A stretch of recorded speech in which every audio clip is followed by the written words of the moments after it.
Subscribe करिए DSLR channel को और बेल आइकन को दबाइए ताकि टेक्नोलॉजी रिलेटेड वीडियोज़ का नोटिफिकेशन सबसे पहले आपको मिल पाए। हेलो दोस्तों, मेरा नाम है रितेश और आप देख रहे हो डीएसएलआर। आज के डिजिटल दुनिया में अब घर बैठे चुटकियों में पैसे ट्रांसफ़र कर सकते हैं। सरकार भी देश भर में डिजिटल लेन देन को बढ़ावा दे रही है, लेकिन ऑनलाइन फ़ंड ट्रांसफ़र करते समय आपको कई बातों का विशेष ध्यान देना जरूरी होता है कि आपकी एक गलती बहुत भारी पड़ सकती है। अगर आप नेट बैंकिंग या मोबाइल बैंकिंग के जरिए फ़ंड ट्रांसफ़र करते हैं तो अन्य जानकारियों के साथ साथ आपको सही आईएफएससी डालना भी ज़रूरी होता है। हर बैंक का अपना अलग आईएफएससी होता है। यदि आप आईएफएससी नहीं जानते हैं कि ये क्या होता है तो मैं आपको इसका फुल फॉर्म बता देता हूँ, जो कि होता है Indian financial system code.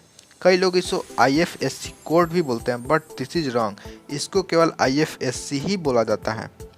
IFSC की ज़रूरत नेशनल इलेक्ट्रॉनिक्स फंड ट्रांसफ़र यानी कि NEFT, real time gross settlement यानी कि आरटीजीएस या फिर इमीडिएट पेमेंट सर्विस यानी कि आईएमपीएस के जरिए फंड ट्रांसफ़र करते समय होती है।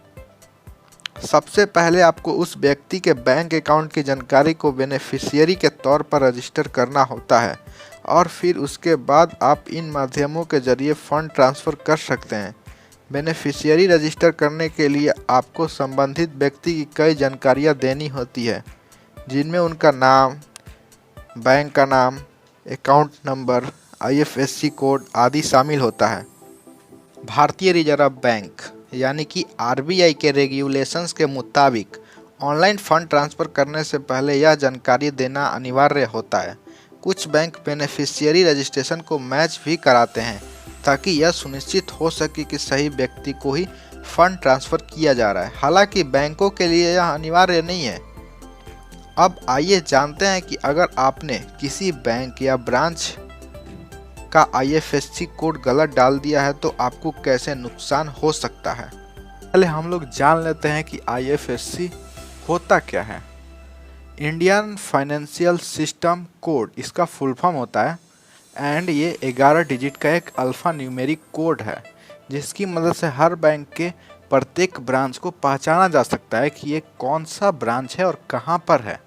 आमतौर पर इस कोड का पहला 4 डिजिट बैंक का नाम होता है, 5वां डिजिट 0 होता है वो सभी में, एंड अंतिम 6 डिजिट ब्रांच कोड होता है। उदाहरण के तौर पर समझे तो SBIN 004278 स्टेट बैंक के किसी ब्रांच का आईएफएससी कोड है। इसमें पहले 4 डिजिट यानी कि SBIN का मतलब भारतीय स्टेट बैंक से है, जबकि अंतिम 6 डिजिट यानी कि 40278 SBI ब्रांच का कोड है। आईएफएससी की मदद से आरबीआई उस ब्रांच के बारे में पता लगाता है जहां के बेनिफिशियरी को पैसे ट्रांसफ़र किए गए हैं।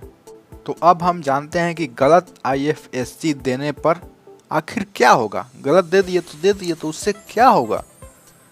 तो इसका आंसर है, आमतौर पर गलत आईएफएससी देने का चांस कम होता है, क्योंकि अधिकतर बैंक ड्रॉप डाउन मेन्यू में बैंक और ब्रांच के नाम के बारे में जानकारी के आधार पर आईएफएससी भरने की सुविधा देते हैं, लेकिन कुछ बैंक आईएफएससी लिखने का भी विकल्प देते हैं। ऐसे में आईएफएससी कोड को लेकर 2 तरह की गलतियां की संभावना होती है। सबसे पहला गलतियां जो है वो है ये है, अगर आप लोग आईएफएससी जो है वो गलत डाल देते हैं तब क्या होगा। मान लीजिए कि आपको किसी दिल्ली के किसी ब्रांच के आईएफएससी चुनना है, लेकिन आपने नोएडा स्थित किसी ब्रांच का आईएफएससी चूज कर लिया। इस स्थिति में संभव है कि पैसे ट्रांसफ़र हो सकते हैं, हालांकि इसके लिए अन्य जानकारियां भी सही होना चाहिए। दरअसल आपके लिए दिए गए आईएफएससी किसी अन्य ब्रांच का हो सकता है। ऐसी स्थिति में फ़ंड ट्रांसफ़र पूरा हो जाएगा। मान लेते हैं कि वो दूसरा कौन सा गलती है। अगर आपने गलत बैंक का आईएफएससी चुन लिया तो क्या होगा। मान लीजिए कि आपको आईसीआईसीआई बैंक के किसी अकाउंट में पैसे ट्रांसफ़र करना है, लेकिन आपने गलती से एसबीआई के आईएफएससी को भर दिया है। ऐसी स्थिति में फ़ंड ट्रांसफ़र इस बात पर निर्भर करेगा कि क्या SBI में भी मैचिंग अकाउंट नंबर का कोई अकाउंट है या नहीं है। अगर मैचिंग अकाउंट नंबर है तो फंड ट्रांसफ़र पूरा हो जाएगा। हालांकि दो बैंकों में एक ही अकाउंट नंबर से बैंक अकाउंट होना की संभावना बहुत ही कम होती है, लेकिन यह असंभव नहीं है। अकाउंट नंबर तो किसी नंबर्स का एक कॉम्बिनेशन होता है। ऐसे में संभव हो सकता है कि एक ही बैंक अकाउंट नंबर दो अलग अलग बैंकों में अकाउंट हो। इसीलिए आप लोग कभी भी पेमेंट करते टाइम ये सुनिश्चित कर ले कि आप लोग सही IFSC code and account number जो है वो 100% राइट फिल कर रहे हैं।